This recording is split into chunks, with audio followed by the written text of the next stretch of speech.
I was working as a part-time custodian at my local community college back in 2013 while finishing my degree. It was a pretty easy job that mostly involved emptying trash cans and doing light cleaning in the evening hours after classes ended. The pay was not great, but it helped cover my tuition, and the work was usually mindless enough that I could listen to podcasts while I cleaned. Most of the time, I worked with 2 other guys, but that particular Tuesday night in October, I was covering the shift alone because both of my coworkers had called in sick. The building supervisor had left me a list of extra tasks to complete since I had more time to work with. One of the items on the list was to go down to the basement storage area and retrieve some boxes of old textbooks that needed to be moved up to the main office. I had only been down to the basement a handful of times before, and it always gave me the creeps. The lighting was terrible, with only a few scattered fluorescent fixtures that cast harsh shadows everywhere. The ceiling was low, with exposed pipes and ductwork that made weird settling noises throughout the night. Most of the basement was used for storage, with rows of metal shelving units filled with old furniture, broken equipment, and boxes of paperwork dating back decades. I grabbed my keys and headed downstairs around 9:30 that evening. The stairwell leading to the basement was narrow and poorly lit, with concrete walls that felt damp to the touch. At the bottom of the stairs, there was a heavy metal door that required a special key to unlock. The door creaked loudly on its hinges as I pushed it open and reached for the light switch just inside the entrance. Only about half of the fluorescent tubes flickered to life when I hit the switch, leaving large sections of the basement in near complete darkness. I made a mental note to report the burned-out bulbs to maintenance in the morning. The air down there was stale and musty, with an underlying chemical smell that I could not quite identify. According to the work order, the textbook boxes were located in Section D, which was toward the back of the basement past several rows of storage shelving. I grabbed a small flashlight from my cleaning cart and started making my way through the maze of stored items. My footsteps echoed off the concrete floor and walls, creating an unsettling rhythm that seemed to follow me as I walked. I found Section D without too much trouble and located the stack of boxes I was supposed to retrieve. They were heavier than I had expected, so I decided to make 2 trips rather than trying to carry everything at once. I loaded up with the first batch and started heading back toward the entrance. That was when I heard what sounded like footsteps coming from somewhere deeper in the basement. I stopped walking and listened carefully, but the sound had stopped as well. I figured it was probably just the building settling, or maybe pipes expanding and contracting with temperature changes. Old buildings made all kinds of weird noises, especially at night when everything was quiet. I continued walking, but kept my ears open just in case. When I reached the stairwell, I set the boxes down and went back for the remaining textbooks. This time, as I walked through the storage area, I could swear I heard something moving around in one of the far corners where the lighting was particularly bad. It sounded like someone or something was shifting boxes around, or maybe dragging something heavy across the floor. I called out, "Hello, is someone down here?" But my voice just echoed back at me without any response. I stood still for a moment, trying to pinpoint where the sounds were coming from, but everything had gone quiet again. The smart thing to do would have been to grab the remaining boxes and get out of there. But my curiosity got the better of me. I decided to investigate the area where I thought I had heard the noises. I clicked on my flashlight and started walking toward the back corner of the basement, past rows of shelving that seemed to stretch endlessly into the darkness. The beam from my flashlight only penetrated so far before being swallowed up by the shadows. As I got deeper into the storage area, I started noticing that some of the boxes and furniture had been moved around. There were drag marks in the dust on the floor, and several items that I was pretty sure had been in different locations during my previous visits to the basement. Someone had definitely been down here recently, rearranging things. I was about to turn around and head back when I heard a voice coming from somewhere in the darkness ahead of me. It was barely audible and seemed to be whispering or muttering something that I could not make out clearly. The voice had a strange quality to it, almost like someone talking with their mouth full of cotton or speaking through some kind of filter. I called out again, asking if anyone was there, but the whispering stopped immediately. I stood perfectly still, holding my breath and straining to hear any other sounds. That was when I noticed something moving in the shadows between two tall storage units, maybe 20 feet away from where I was standing. I approached cautiously, keeping my flashlight pointed toward the movement. As I got closer, I could make out what looked like a person crouched down behind one of the shelving units. They appeared to be wearing dark clothing and seemed to be trying to hide from my light. I called out, "Excuse me, are you okay? Do you need help?" but got no response. The figure remained perfectly still, like they were hoping I would not notice them. I took a few more steps forward, and that was when I got a better look at what I was dealing with. It was not a person at all. The thing crouched in the shadows was definitely humanoid, but all wrong somehow. Its limbs were too long and thin and bent at angles that did not look natural. Its head was tilted to one side in a way that would have broken a normal person's neck, and its eyes reflected my flashlight beam like an animal's. We stared at each other for what felt like an eternity. I was frozen in place, trying to process what I was seeing, while this thing just watched me with those horrible, reflective eyes. Then, without warning, it stood up to its full height, which had to be at least 7 feet tall. Its movements were jerky and unnatural, like a broken puppet. I turned and ran back through the storage area as fast as I could.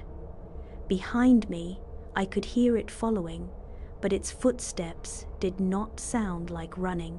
They sounded more like something large and heavy being dragged across the concrete floor, mixed with this awful scraping noise. I reached the stairwell and grabbed the boxes I had left there earlier. I was fumbling with the basement door, trying to get it locked, when I heard it reach the bottom of the stairs. I did not look back, but I could hear it breathing heavily and making these weird clicking sounds. I got the door locked and ran up the stairs. When I reached the main floor, I immediately called campus security. 2 officers responded, and we went back downstairs to investigate. When we unlocked the basement door and searched the storage area, we found nothing. No sign that anything had been down there. The shelves were untouched. The boxes were where they had always been. The officers exchanged a few polite remarks and told me to report anything unusual again if it happened. They did not seem particularly concerned. I never found out what I encountered, but I know it was not human. Sometimes I still wonder if it is still down there waiting in the darkness. Years later, I still dream about that moment in the dark, about the way it stared at me, about the way it moved. I never went back into the basement again. I never will. That was the end of the story. Some doors should never open. Some basements should remain forgotten. If you made it out, do not forget to like, share, and subscribe for more stories just like this. New horrors arrive without warning.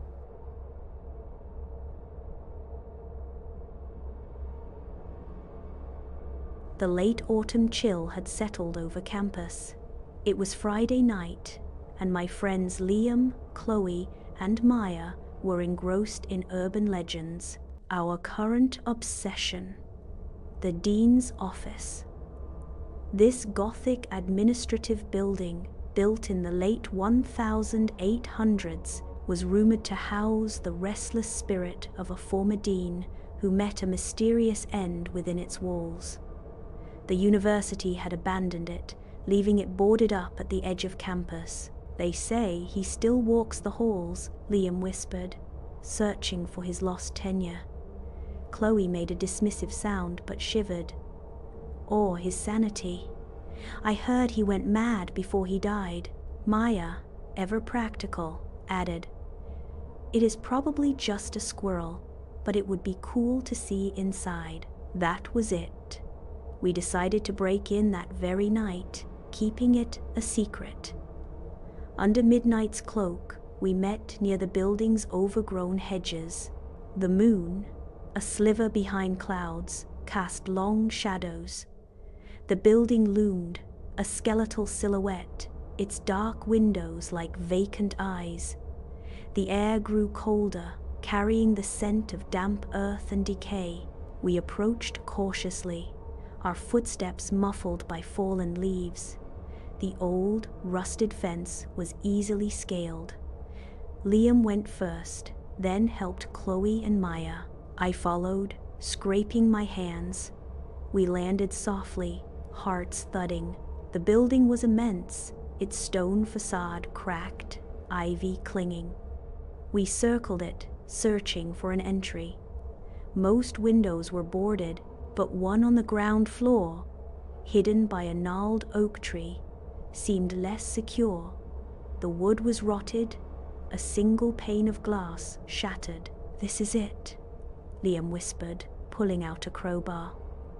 With a few prees, the boards groaned and gave way, revealing a dark, gaping maw. "Chloe, Maya, keep watch," I instructed.